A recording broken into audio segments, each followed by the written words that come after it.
Good morning 10th class. Biology का chapter 9 heredity and evolution हम discuss कर रहे हैं। इस वीडियो में हम कुछ एनसीईआरटी के क्वेश्चंस को डिस्कस करेंगे। देखिए, a man with blood group A marriage a woman with blood group O. ठीक है, एक कोई मैन जिसका ब्लड ग्रुप ए था, उसकी मैरिज हुई ब्लड ग्रुप ओ वाली फीमेल के साथ। उनकी जो डॉटर थी उनका ब्लड ग्रुप बना ओ। ठीक है, तो 3 ब्लड ग्रुप हमें गिवन है। इस गिवन इंफॉर्मेशन से क्या करना हमें, is this information enough to tell you which of the traits blood group A और ब्लड ग्रुप ओ। अब ये 2 ट्रेट है ना, 2 करेक्टर है। ब्लड ग्रुप ए अलग करेक्टर है, ब्लड ग्रुप ओ अलग करेक्टर है। दोनों में से कौन सा ट्रेट है जो कि प्रोजेनी में, मतलब जो नेक्स्ट जनरेशन है उसमें डोमिनेटिंग है, वाई और वाई नॉट, हमें बताना है। ये इंफॉर्मेशन इनफ है क्या हमें ये चेकआउट करने के लिए डोमिनेटिंग और रिसेसिव ब्लड ग्रुप क्या रहेगा। Normally ABO blood group system में हमें पता है कि नो डाउट ए ब्लड ग्रुप ही डोमिनेटिंग है, but the question is asking कि जो प्रोजेनी है ना, नेक्स्ट जो जनरेशन है, उसमें किस ब्लड ग्रुप के अपीयर होने के चांसेस ज्यादा है, मीन्स कौन सा ब्लड ग्रुप नेक्स्ट जनरेशन में ज्यादा चिल्ड्रन में मिलेगा। अब हमें सिर्फ डॉटर का ब्लड ग्रुप ही गिवन है, ये आप याद रखेंगे। No, this information is not enough, नहीं ये इंफॉर्मेशन इनफ नहीं है to check whether the blood group A और ओ इज डोमिनेटिंग। दोनों में से कौन सा ब्लड ग्रुप डोमिनेटिंग है हम इस गिवन इंफॉर्मेशन से आइडेंटिफाई नहीं कर सकते। क्यों नहीं कर सकते? Because we don't know about the blood group of all the progeny. एक तो हमें पूरी की पूरी प्रोजेनी का ब्लड ग्रुप नहीं दी गया। प्रोजेनी का मतलब क्या होता है? जनरेशन। सिर्फ हमें जो डॉटर है उसका ब्लड ग्रुप प्रोवाइड कर दिया गया। नेक्स्ट जो पूरी जनरेशन है ना, जितने भी चाइल्ड बन सकते हैं, उसका ब्लड ग्रुप नहीं दिया गया है। और दूसरी मेन बात कि जो ब्लड ग्रुप ए है, फादर का ब्लड ग्रुप ए है, वो सिर्फ ये लिखा गया है कि ब्लड ग्रुप ए है, बट जो ब्लड ग्रुप ए है उसके आने के 2 चांसेस होते हैं। एक तो वो रहेगा हेट्रोजाइगस अलील्स के साथ। हेट्रोजाइगस अलील्स का मतलब क्या है? आई ए और आई नो ओ। तो ये 2 हमारे पास अलील है ना, और 2 अलील्स जब डिसिमिलर फॉर्म में, अलग अलग फॉर्म में प्रेजेंट हो, उनको हम बोलते हैं heterozygous Aleel. But heterozygous alleles हैं तभी भी हमारे पास यहां से क्या बन सकता है? ब्लड ग्रुप ए बनेगा। दूसरी चीज हो सकती है कि जो अलील्स हैं वो होमोजाइगस फॉर्म में हो, मतलब दोनों की दोनों अलील्स जो कि एक करेक्टर बता रही हैं वो सिमिलर फॉर्म में, आई ए और आई ए।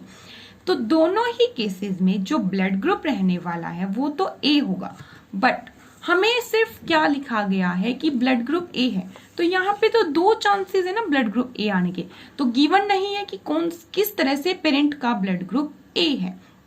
तो इस इंफॉर्मेशन से हम चेकआउट नहीं कर सकते कि ब्लड ग्रुप ए डोमिनेटिंग रहने वाला है नेक्स्ट जनरेशन में, या फिर ब्लड ग्रुप ओ डोमिनेटिंग रहने वाला है। सो यहाँ पे इक्वल चांसेस हो सकते हैं कि ब्लड ग्रुप कोई भी आ सकता है जनरेशन में, बट आफ्टर जो जनरेशन होंगी उसका हम डिटरमाइन नहीं कर सकते क्योंकि ये इंफॉर्मेशन कंप्लीट नहीं है। ब्लड ग्रुप ए आने के इक्वल चांसेस हैं दोनों ही अलील्स में।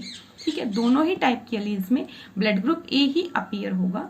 सो इस इंफॉर्मेशन से हम नहीं बता पाएंगे कि कौन सा ब्लड ग्रुप डोमिनेटिंग रहने वाला है।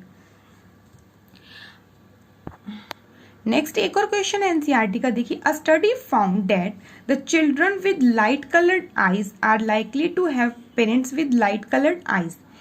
एक कोई स्टडी की गई, उसमें बताया गया, एक्सपेरिमेंटल प्रूफ लाया गया कि जो चिल्ड्रन की लाइट कलर की आईज थी उनके पेरेंट्स की भी आईज लाइट कलर की थी। On this basis can we say anything about whether the light colour eye is dominating और रिसेसिव, वाई और वाई नॉट। तो हमें इस गिवन इंफॉर्मेशन से बताना है कि कौन सा करेक्टर डोमिनेटिंग है, लाइट कलर आइज का और डार्क कलर आइज का। ठीक है, सो आंसर देखिए, for concluding a character dominating और recessive we should have knowledge of 3 generation.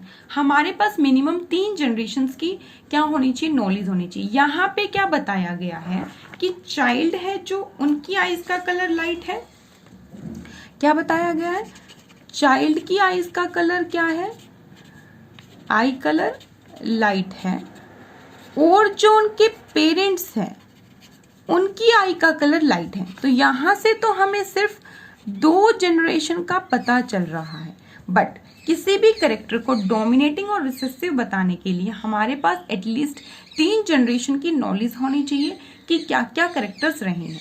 तो एक बात तो ये होगी कि ये इंफॉर्मेशन सिर्फ हमें 2 ही जनरेशन्स का काउंट बता रही है, फादर मदर का मतलब एक पेरेंट की जनरेशन और एक उनके चाइल्ड की जनरेशन।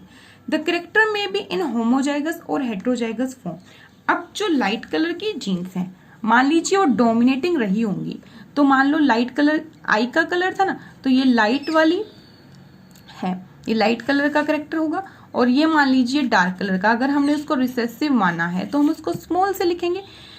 तो जो लाइट कलर है उसके आने के 2 चांसेस हो सकते हैं, एक तो रहेगा IL और I स्मॉल l, ठीक है, अगर वो डोमिनेटिंग है। दूसरा क्या हो सकता है, ये दोनों की दोनों अलील सिमिलर होमोजाइगस फॉर्म में आए, या तो ऐसे आए या फिर ऐसे आए, दोनों ही केसेस में लाइट कलर आ सकता है। तो अभी हमें नहीं पता, सिर्फ 2 जनरेशन का पता है, तो हम नहीं बता सकते कि जो लाइट कलर है आइस का वो डोमिनेटिंग है और रिसेसिव है, क्योंकि कोई भी कैरेक्टर होमोजाइगस और हेट्रोजाइगस 2 फॉर्म में आ सकता है अगर वो डोमिनेटिंग है, ठीक है। तो ये इंफॉर्मेशन भी कंप्लीट नहीं है ये बताने के लिए कि गिवन करेक्टर डोमिनेटिंग रहेगा या रिसेसिव रहेगा। कोई भी ऐसा क्वेश्चन आ रहा है, सब सिर्फ आपको ये चेकआउट करना है, एक तो बताना है कि होमोजाइगस और हेट्रोजाइगस फॉर्म में करेक्टर आ सकता है, दूसरा ये बताना है कि हमारे पास पूरी प्रोजेनी का काउंट नहीं है, पूरी जनरेशन का काउंट नहीं है। जैसे यहाँ पे सिर्फ 2 जनरेशन का काउंट दिया था, सेम ऐसे यहाँ पे भी 2 जनरेशन का काउंट दिया था।